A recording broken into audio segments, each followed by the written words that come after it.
Hey guys, this is Matti Cornelius, Whitley County Family Consumer Sciences Agent, and I'm going to talk to you a little bit about the tools of the trade of canning when you first start. You want to make sure that you have great quality produce. Here we have some from our local Whitley County Farmers Market, and we are going to be making some pickles today. So you want to make sure that you have good quality, and you also want to make sure that you have all the ingredients of your recipe on what's listed. So we have some vinegar here that we're going to be using for our pickle mix.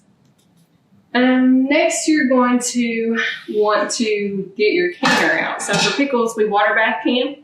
So I have two different sizes of water bath canner here. It really depends on your batch size, on your jar size. So as you can see, this is little. This one's ideal for like jams and jellies. If you're going to do the smaller jars, this one's good for your quart jars or even your pint jars. You can do more in it. So these are really good tools of the trade to have if you're doing something that needs water bath canning. Inside of a water bath canner, it may have a rack in it. So this is a rack that comes with it. That is really good for safety purposes, that you can set that on the side. And your jars are a little bit out of the boiling water, so you can stack them in there and then you can lower it down into your water. Also, your smaller ones may not have it, and it's completely fine if you don't have it. You can actually fit more jars in them if you don't. But your smaller ones, you can buy baskets for them. This is one that has been bought aftermarket. So they have those. And this one, it shows a ring for 3, so it just fits 3 jars. So that's for a really small batch. This is a jar lifter. It's really handy. I don't see how people can without them. If you've got boiling water in here, it's really easy to just set a jar down in it. And then once it's completed, to pick it up and set it out of it without burning yourself. So that's a really good tool to have. Like I said, we've got some pectins here, some different kinds. You can buy it in a canister, you can buy it in a box. Here's a funnel that's really good for your lids to fill it with your fruit or vegetable. It keeps it from splashing everywhere. This one is aftermarket, and it actually pops down for minimal space, so you can use that. You can buy lids. We recommend that you get new lids every time that you can. You shouldn't reuse lids. However, you can reuse your rings. So here's some rings. And you'd want to make sure that they're free of rust and any blemishes. That way it doesn't contaminate your food. There's 2 different sizes of rings, so you want to make sure that you know what size jar you have.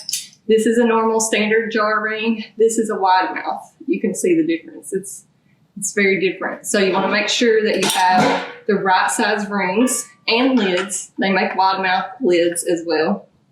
Sometimes they'll come in a box like this that has both lids and rings in it. And in here I have a magnet tool that picks up your lids for you. So that's a really neat tool to have. It is not necessary. You can can without it, but I'm just showing you things that it's available for you. So it'll pick up lids for you. That's really neat. There's all sorts of different things. We have some pectin here. They make freezer pectin in a canister. They make citric acid. This is a dill pickle mix you can use. It has the directions on the side of it, but you want to make sure that they are in date. So they do carry from year to year. Like this one has a date of January 2022. So make sure that you're looking at those dates from year to year. Even with your box pectins, this one is January 2022. So make sure that you are in date on your groceries that you buy. We have different kinds of jars here. This is a quart. This is the big one is a quart. It's the biggest you can get. This is a pint. This is a half pint, which is most jelly jars are half pints. And then they make a little 4-ounce that is good for gift giving or freezer jam or something like that. Good for a 1-time or 2-time use. This one right here has salsa in it. So it's really easy to just dip a chip down in there. They make freezer jars. They're plastic. And they're good to keep in your freezer or refrigerator if you're doing refrigerator pickles or beets or anything like that.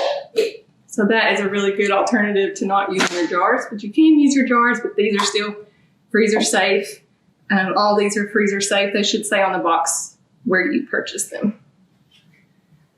A few extra things that you might need that's not necessary is cheesecloth.